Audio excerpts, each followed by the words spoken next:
We want to complete the following table to compare various forms of interest for a loan of $1,000 at 6% per annum. Now, although this is for a loan, it would work exactly the same way if you invested the money, so it would be the value of your investment in that case. Now, in every single case, we know the initial amount borrowed is 1,000. Now, in the case of simple interest, remember I is equal to PRT, so that's going to be 1,000.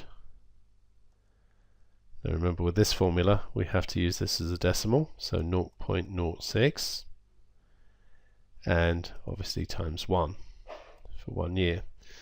So every single year this is going to add $60 interest.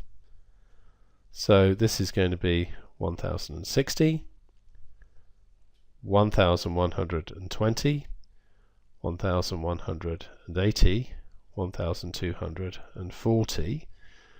Now for 10 years that's going to be the initial 1,000, and then we would add 10 lots of the 60, so that's 1,600, and then for 20 years then we just change that to 20 lots of 60, so that would be $2,200.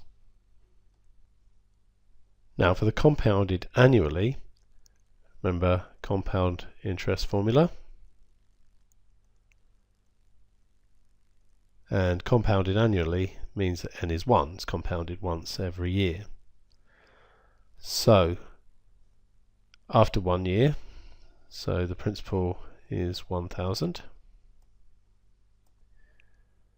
and then we're multiplying by 1 plus, now it already worked out that this is 0.06 as a decimal, so that's going to be 0.06 in this case over 1,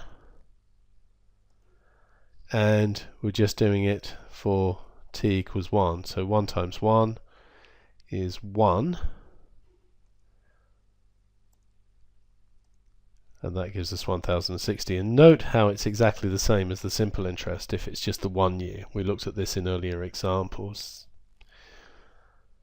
Now for 2 years all we're going to do is change that to a 2, and note that's when the difference comes in, because the extra $60 interest here, interest is accrued on that when we compound. And then all we need to do is change that to a 3, and that's 1191 and 2 cents, and then change it to a 4, and then we get 1262.48, and then for this one change this to a 10, 1790.85, and for the last one we change that to a 20,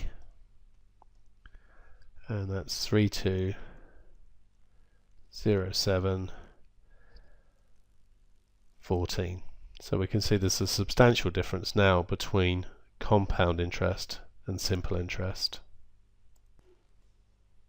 Now if we compound every 6 months, that's twice a year, so n is 2, so we need to change this n here, we need to change that to 2, and remember it's 2t, so after 1 year it's going to be 2 times 1 is 2. So let's just do that one first. So after 1 year, so that's, and it's slightly more, you notice, than when we compound annually. And then for 2 years it's going to be 2 times 2, so that's 4.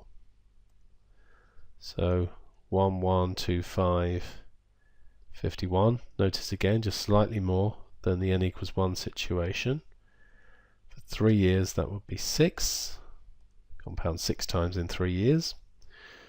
So that's 1194.05, and for 4 years we need to change that to 8. So 1266.77. And for 10 years we need to change that to 20. 1806 and 11 cents. And then for 20 years we change this to 40 and 3262 and 4 cents. Now compounding quarterly, so this is an n equals 4 situation, so again we're going to need to change that to 4 this time, and of course it will be 4 times the time here. Now we should notice these are slightly more than this, although it probably won't make as much difference as going from here to here. So they should all be slightly bigger than these ones if we're doing it correctly. So the first one for 1 year would be 4 times 1 is 4. So that's 1061 and 36.